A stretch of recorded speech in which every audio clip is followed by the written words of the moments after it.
Bueno, nuevamente darle las gracias a todos ustedes por participar hoy día de este coloquio sobre los efectos que ha producido el fallo de la Corte Suprema respecto del proyecto Castilla y los efectos que estamos viendo hoy día. Nuestro decano ya habló y presentó a las personas que nos van a acompañar hoy día estudiando. Quiero dejar con ustedes en primer lugar a René Muga. Él es ingeniero comercial de la Universidad Católica con mención en economía. Posee una vasta experiencia tanto en Chile como en el extranjero en negociaciones y comercio internacional, políticas públicas, relaciones institucionales y políticas de comunicación. Fue vicepresidente de Asuntos Corporativos de LAN Airlines y antes gerente general de la Confederación de la Producción y el Comercio. Actualmente él es gerente general de la Asociación Gremial de Generadoras de Chile, que cuenta entre sus socios a empresas como Endesa, Colbún, GDF Suez, AESGener, SN Power y Pacific Air. Con su nombramiento como gerente general se oficializó la creación de dicha asociación gremial, la cual busca, entre otras cosas, que los compañeros del sector tengan una representación común frente a algunos planteamientos. Antes de dejar con usted a René, bueno, el tema se contextualiza de la siguiente forma. Ustedes saben que el 28 de agosto pasado la Corte Suprema dictó una sentencia que en forma unánime, por una parte, revocó la resolución de la Corte de Apelaciones de Antofagasta del 30 de enero del 2012, que rechazó los recursos de protección que se habían interpuesto en contra de la resolución del Servicio de Evaluación Ambiental de Atacama, que había calificado favorablemente el proyecto de Castilla, dejando en consecuencia esa resolución sin efecto. Y por la otra, confirma la Corte Suprema en su fallo la sentencia del 6 de marzo de la misma Corte de Apelaciones, que dejó sin efecto entonces la resolución del Ceremi de Salud, que modificó la calificación de una industria contaminante a una industria molesta. Este fallo es de suma importancia por los efectos que tiene y que ya hemos conocido a través de la opinión pública. Hoy día conoceremos un poco más en detalle a través de nuestros expositores. En primer lugar, reconoce que la Ley de Base del Medio Ambiente no obliga al titular de un proyecto que se relacione con otro a presentarlos conjuntamente, pero también modifica este criterio que se ha establecido a la exigencia de una presentación conjunta, estimando que es uno solo. O sea, reconoce lo que dice la ley, pero modifica el criterio. Y el segundo, la Corte Suprema no acoge lo que se ha denominado o llamado deferencia de expertos, y más que revisar una legalidad de los actos y procedimientos, hace una evaluación propia. Y determinando entonces cómo debe hacerse una evaluación. Bueno, todos estos temas, o estos dos temas al menos, son parte de lo que pretendemos que tanto René, Juan Pablo y Rodrigo nos puedan presentar de ahora en adelante. Así es que me gustaría dejar planteada una pregunta, René. Si este fallo en realidad genera en los actores de la industria que representa una sensación de incertidumbre respecto de lo que había antes de la dictación de esta sentencia. ¿René? Muchas gracias. Voy a tener que ponerme allá porque mi presentación tengo que usar el mouse.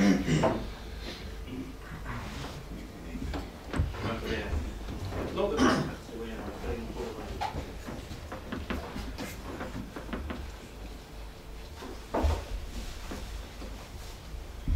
Bueno, agradezco en primer lugar la invitación mexicana al derecho de la Universidad Mayor por esta oportunidad para conversar en este círculo ambiente académico sobre un tema que claramente tiene para nosotros efectos muy importantes en el presente y en el futuro de nuestro desarrollo eléctrico. Por eso quiero referirme un poco más. Vamos a tocar el tema de Castilla, por supuesto, pero también quiero ponerle un poco el contexto. Yo creo que para nutrir a lo mejor el debate posterior que entiendo que se va a producir después de nuestras presentaciones, debería también poner este tema dentro del contexto general, digamos, del problema, yo diría, desafío, el problema de crisis del sector eléctrico que enfrentamos, y pasar algunas solamente láminas, no quiero aburrirlo, No soy abogado, así que perdónenme los términos jurídicos, a lo mejor nadie es perfecto. Nadie es perfecto, yo no soy abogado. Y por lo tanto voy a hablar un poco de cifras también, pero quiero, como digo, tratar de aprovechar esta oportunidad también para colocar este tema dentro de un contexto un poquito más general. Chile es un país que está creciendo. Cada 10 años duplica su consumo de electricidad. Vemos que el consumo eléctrico y el crecimiento del producto en la economía chilena se mueven prácticamente uno a uno.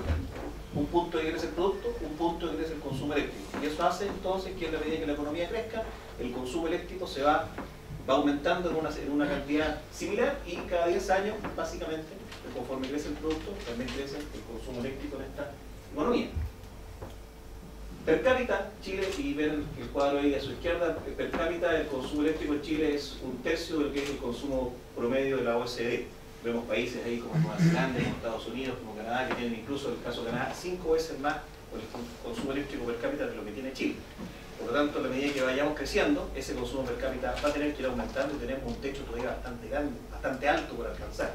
Estamos en niveles de consumo per cápita de lo que tenían estos países en la década del 70 aproximadamente. Por lo tanto, en la medida que este país progrese y la calidad de vida de los chilenos aumente, claramente el consumo eléctrico per cápita de esta economía va a seguir aumentando, y esa tendencia va a tener que seguir proyectándose hacia arriba, con más o menos dinamismo, con más esfuerzo de eficiencia energética que uno quiera hacer, y probablemente lo vamos a poder hacer, porque el proceso tecnológico también hace que a lo mejor por unidad de producto el consumo eléctrico vaya disminuyendo a la medida que los productos eléctricos o electrónicos son más eficientes en el consumo, pero aún así esa tendencia va a tener que seguir una trayectoria ascendente. Y eso lo muestran además las proyecciones que hace la Comisión Nacional de Energía, que muestra, por ejemplo, que el consumo, no tengo puntero, pero que el consumo eléctrico está hoy día en torno a los 60.000 gigawatts, y que eso va a aumentar, prácticamente se va a duplicar en los próximos 20 años, y en 2030 vamos a llegar a un consumo aproximadamente de 160.000 gigawatts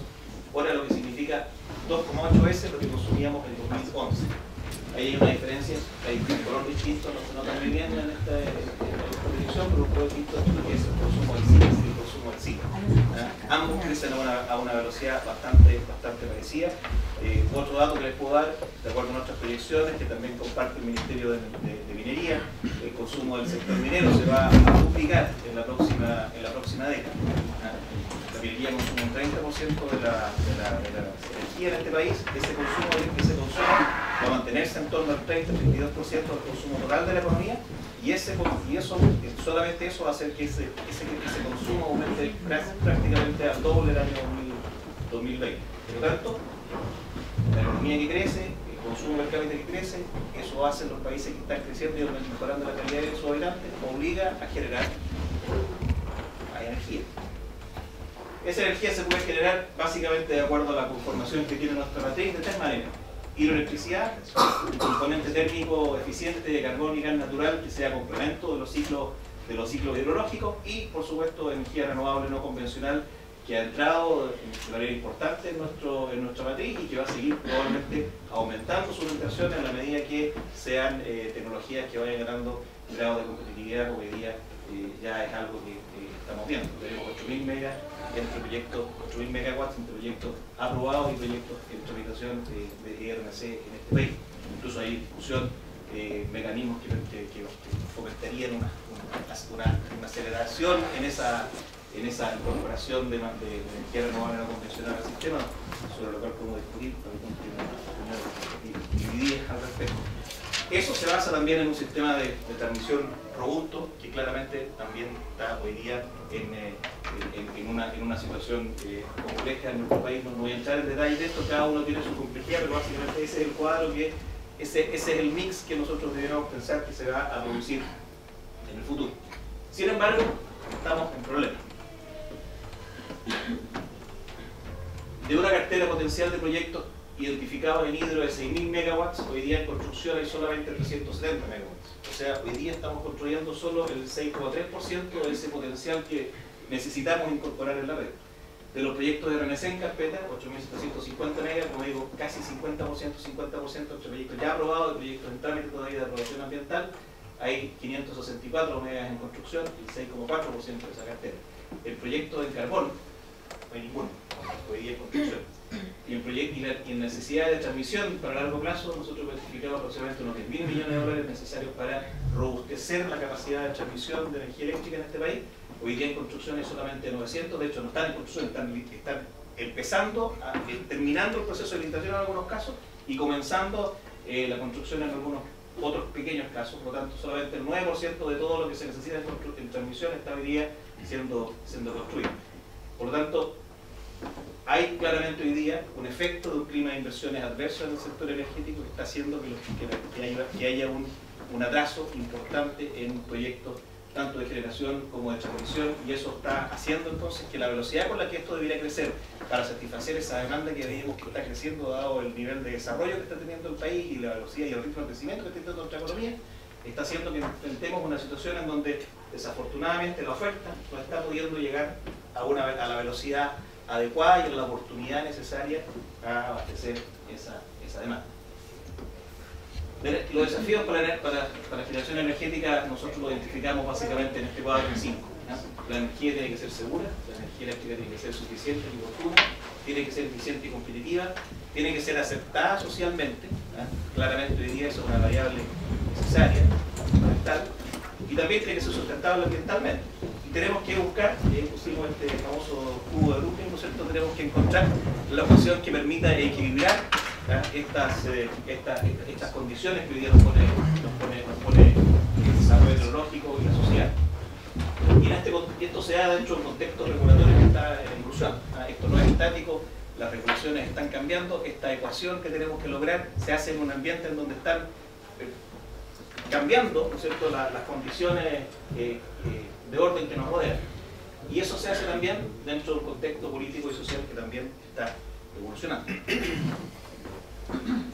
El mundo regulatorio, para ir cayendo a Castilla rápidamente, ¿no es cierto?, es muy complejo en el ámbito de la energía eléctrica. Aquí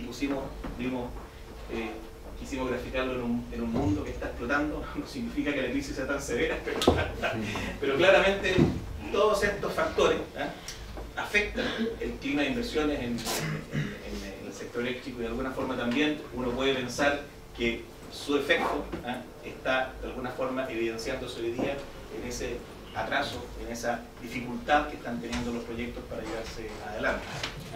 Y tenemos una cantidad importante, ¿no es cierto?, de distintos tipos de situaciones que están afectando el desarrollo de los proyectos eléctricos en nuestro país. No voy a entrar en detalles, pero claramente aquí en el extremo inferior izquierdo tenemos, ¿no es cierto?, los temas judiciales, como los fallos judiciales u otros temas que están afectando el desarrollo de la inversión. Los desafíos que enfrenta el sector eléctrico básicamente nosotros los dividimos en 3, pero solamente no vamos a entrar en el primero, en la certeza jurídica. Claramente también tenemos un tema que tiene que ver con cómo compatibilizamos la energía y las demandas sociales hoy día en este país, y también tiene que ver un tercer grupo de temas con cómo hacemos que existe hoy día una voluntad política para ir resolviendo las dificultades que estamos hoy día identificando en el sector, pero a esas no me voy a referir en esta ocasión. En certeza jurídica, básicamente podemos hablar de problemas en tramitación. No quiero entrar en detalle en eso, pero tenemos hoy día una acumulación enorme y un rezago importante en los procedimientos que tienen que ver con la tramitación de los proyectos, tanto desde el punto de vista ambiental como desde el punto de vista sectorial, y tenemos mucha información que no voy a entrar en detalle hoy día para justificar que ahí tenemos un gran cuello de botella. Ya tenemos un problema bastante grande que también está identificado. En el segundo tema de judicialización, que está afectando a la certeza jurídica para desarrollar los proyectos de inversión, tenemos hoy día un fenómeno que está afectando prácticamente a todos los grandes proyectos. Hoy día no hay prácticamente un gran proyecto de energía eléctrica que no tenga alguna situación pendiente o por resolverse en el ámbito jurídico. Y también tenemos esto que se ha llamado la judicialización, que básicamente corresponde, entre otras cosas, y en los últimos años particularmente, a la incorporación en esta complejidad, en esta malla regulatoria que nos rodea del convenio 169 de la OIT. Hay algunos estudios que muestran que básicamente el gran aumento que ha tenido los procesos judiciales que involucran a proyectos de inversión en energía se explican en una parte importante, en los últimos 2 a 3 años, por la entrada en vigencia del año 2009 del convenio 169 de la OIT. No es el único factor, pero es un factor que está incidiendo fuertemente y probablemente en la medida que no seamos capaces de resolver cómo se aplica el convenio, que dicho sea de paso, todavía no se ha abordado, digamos, estado en pleno proceso de eso, probablemente eso va a ser un factor que va a seguir complicando el desarrollo de las inversiones en este sector. El mismo informe del CAE el año pasado, ¿no es cierto?, decía que en la actualidad se observa un proceso de radicalización de la opinión pública, la que rechaza todo tipo de iniciativa en el sector eléctrico sin ponderar debidamente los efectos negativos que podría producir la falta de energía, el crecimiento económico, el empleo, la reducción de la pobreza y el desarrollo social. Esto ya no lo decimos nosotros, lo dicen otros actores importantes en el debate energético. Los recursos antitribunales están en el fondo abordando o se están refiriendo caso a caso, digamos, a problemas que son en realidad, a nuestro juicio, de política pública. O sea, la otra vez yo dije una cosa en la prensa y salió que no era razonable que la Corte Suprema definiera la política energética del país, ¿eh? Bueno, de alguna forma lo que estamos diciendo es que al ir resolviendo la autoridad judicial en esta materia, lo que está haciendo en el fondo es ir generando política pública, cuando lo lógico es que estos temas se resuelvan en otra parte, sean parte de lo que es el proceso habitual con el que se va aprobando y desarrollando un proceso de inversión y no tengamos que recurrir a la Corte Suprema, digamos, porque no están llamados a hacer políticas públicas. El problema hoy día es que la institucionalidad probablemente estamos enfrentando una situación de desbordes, de presión excesiva en la institucionalidad que está llamada a resolver temas que tienen que ver básicamente con el ámbito más bien técnico que con otras materias. Y en el caso particular, por ejemplo, del Servicio de Evaluación de Impacto Ambiental, lo que estamos viendo es que hay un alto incentivo hoy día para usar al sistema de evaluación de impacto ambiental para resolver conflictos que no necesariamente son conflictos que debiera resolver ese instrumento, pero el punto es que no tenemos otro. Y hoy día no existe otro instrumento, por ejemplo, que permita la participación ciudadana. Entonces hoy día estamos volcando en el sistema de evaluación de impacto ambiental muchos temas que probablemente debieran tener una solución a lo mejor distinta, un abordaje distinto, a lo mejor otro tipo de institucionalidad, dando cuenta de ellos, pero hoy día, como es la única forma en la que la comunidad puede pronunciarse respecto de un proyecto, le estamos achacando, ¿no es cierto?, para usar términos más coloquiales, al sistema de evaluación de impacto ambiental una carga que a lo mejor debiera estar distribuida de una manera distinta. Y por lo tanto, lo que vemos hoy día es que como esos problemas muchas veces no se resuelven en esa instancia, pasan a ser sometidos a la Corte Suprema, y la Corte Suprema entonces tiene que ir resolviendo caso a caso con una lógica no experta, ¿no es cierto? Por ejemplo, lo que estamos viendo hoy día en temas que tienen que ver con el convenio 169, esto debería ser un instrumento público, debería haber un reglamento, debería estar claro para los titulares de los proyectos, para la sociedad, para las comunidades indígenas, para la autoridad, cómo se hace una consulta indígena, cómo se toma en cuenta la opinión de los pueblos indígenas. Eso debiera resolverse, ¿no es cierto?, en la manera lógica con la cual, con el proceso a través del cual un proyecto se aprueba, se somete a la participación de la ciudadanía, en el caso indígena en particular, de la gente que está cubierta, digamos, hoy día como grupo étnico por el convenio 169, pero eso no está resuelto, entonces esto llega finalmente a tener que resolverse en la Corte. Entonces, por lo tanto, si la ley fuera más clara, la Corte probablemente sería más diferente en el fondo, aunque exigente en términos procesales normales. O sea, hoy día estamos enfrentados a una situación donde no tenemos claridad en muchos temas, y eso hace finalmente que los temas tengan que ser resueltos en la Corte. Bueno, vamos a avanzar. Castilla, para ir comiendo. No sé cuánto rato ponía, pero... Es muy interesante. pero vamos a terminar con Castilla. Los efectos de Castilla. Entonces, de lo general a lo particular, ¿no es cierto?, la situación compleja de desarrollo de proyectos eléctricos, el problema que tenemos de un desborde de la institucionalidad, de una situación que no solamente en este caso en particular, sino que yo diría en general, en el caso de la aprobación ambiental de proyectos, está desbordando una institucionalidad que probablemente requiere mucho ajuste. No voy a entrar en los detalles y los ajustes que requiere el Servicio de Evaluación de Impacto Ambiental, pero a lo mejor después en la discusión podemos abordar eso. Pero claramente Castilla es una expresión de esa situación, y claramente Castilla creo que es un buen ejemplo de lo que de síntomas que en el fondo reflejan una, no diría enfermedad, pero una situación compleja que está afectando hoy día esa institucionalidad, en particular la que se refiere a la evaluación de impacto ambiental. Nosotros hemos dividido básicamente en esta lámina y en la siguiente los efectos que a nuestro juicio genera la situación provocada por Castilla. Primero, y lo más importante, probablemente lo más general, es que manifiesta una falta de diferencia. La Corte Suprema examina de forma detallada un expediente administrativo.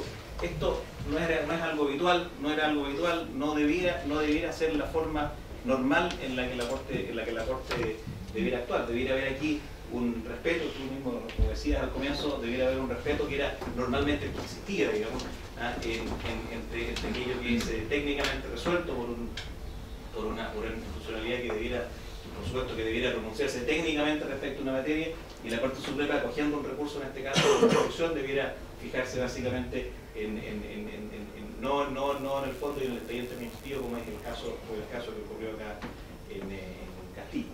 Entonces, el problema que genera esto es que minimiza por completo el rol de las instancias previas, particularmente del servicio del sistema de impacto ambiental, y probablemente esto genera un precedente complejo para la nueva institucionalidad ambiental que está por crearse, particularmente las resoluciones que vayan a tomar a partir de diciembre próximo los tribunales medioambientales. Y además presenta una situación complicada porque hay conceptos legales que pueden comenzar a acomodarse a objetivos de política pública, sobre todo cuando no hay una política pública clara. Vamos a tener que enfrentarnos a una situación en donde la Corte Suprema va a tener que buscar la forma de, a lo mejor, imponer un criterio dada la inexistencia de definiciones claras de política pública y donde no sabemos efectivamente, o donde no están acotados suficientemente, digamos, los espacios de discrecionalidad o las áreas grises que la carencia de política pública va a crear. También es importante referirse a algunos aspectos controversiales que crea el fallo Castilla, que yo creo que son materias que probablemente vamos a referir más adelante también en la discusión. Y son 5. 1. El entendimiento equívoco, a nuestro juicio, del principio preventivo, que se confunde con el principio precautorio de este fallo. Y acá yo creo que es un tema muy relevante. El fallo dice que el proyecto debe ser calificado como contaminante porque no es posible descartar que genere riesgo. Y por lo tanto se pronuncia en contra del proyecto, ¿no es cierto?, dado que no es posible descartar, de acuerdo a la evaluación técnica que se hizo, que no era posible descartar riesgos que generaba este riesgo. Por lo tanto, impone un estándar muy elevado, un estándar que tiene que ver básicamente con el principio precautorio que nuestra legislación no acogió. En nuestra legislación se optó por el principio preventivo y por lo tanto uno tiene que demostrar de la mejor manera posible, digamos, técnicamente, el tipo de efecto que va a generar su proyecto y estar dispuesto, por supuesto, para compensar, para mitigar o para reparar, ¿no es cierto?, una situación que está modelada o que está técnicamente justificada. Pero hoy, el fallo hoy día nuevamente trae a la luz el principio precautorio y por eso de alguna forma impone un estándar muy alto y un cambio de criterio que puede afectar el desarrollo de otros proyectos y que probablemente puede ser un enfoque que se vaya a repetir, generar una situación muy complicada para otros proyectos también. El segundo tema, o la segunda consecuencia, es que aquí hay un cambio de precedente. Hasta ahora había en el proceso de evaluación de impacto ambiental situaciones o pronunciamientos de servicios que se incorporaban luego al expediente, no eran determinantes para que ese expediente o para que los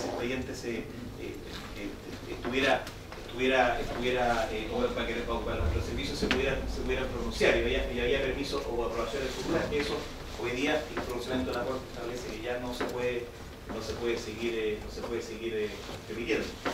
La separación de proyectos es también un tema que nos preocupa. La separación de proyectos, la ley permite separar proyectos, evidentemente, en la medida que no se intente burlar la normativa por esa vía, en la medida que no hay un fraccionamiento intencionado de parte del titular, pero en la medida que son proyectos que tienen una lógica distinta, como es, a nuestro juicio, el caso de Castilla, aquí son dos proyectos que se relacionan, no se trata de un solo proyecto, pero hoy día la Corte se pronuncia en un sentido, digamos, que podría obligar a proyectos que tienen algún tipo de vinculación comercial en el futuro a tener que presentarse como un bloque, y eso produce numerosos problemas prácticos en el futuro hacia otro tipo de proyectos, no solamente en el caso de la generación eléctrica.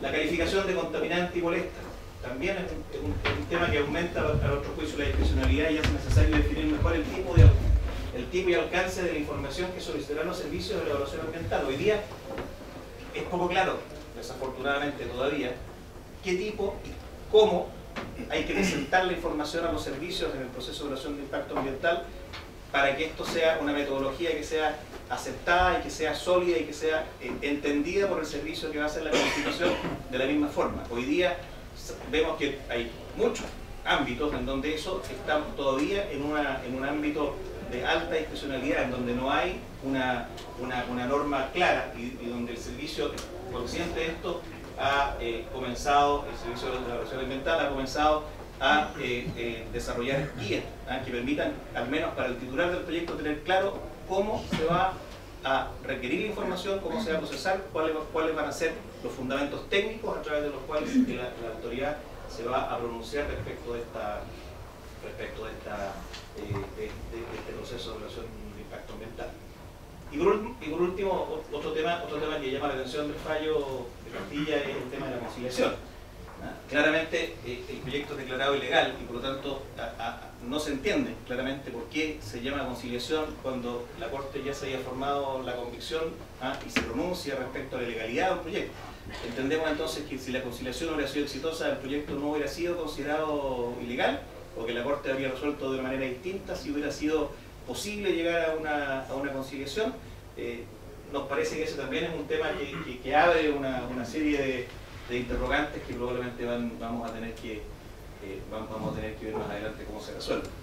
No voy a entrar al resto de los temas, pero también hay muchos otros ámbitos que podemos discutir en el tema de la incertidumbre. Para terminar, desafortunadamente Castilla y los efectos de Castilla son una de las fuentes de incertidumbre en el sector de generación eléctrica. Desafortunadamente no es la única.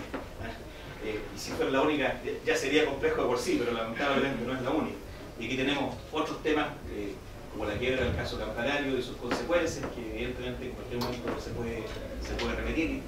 Cómo equilibramos las comunidades locales con los intereses nacionales, cómo hacemos compatible que una comunidad local pueda entender o ver beneficios de un proyecto más allá de los beneficios probablemente nacionales que tiene desarrollar un proyecto de generación eléctrica. Cómo hacemos compatible ambas cosas, cómo a lo mejor hacemos que la comunidad sienta mayores beneficios de los que probablemente hoy día ve, desde el punto de vista de los efectos que puede tener el cambio de su calidad de vida, digamos, ese proyecto.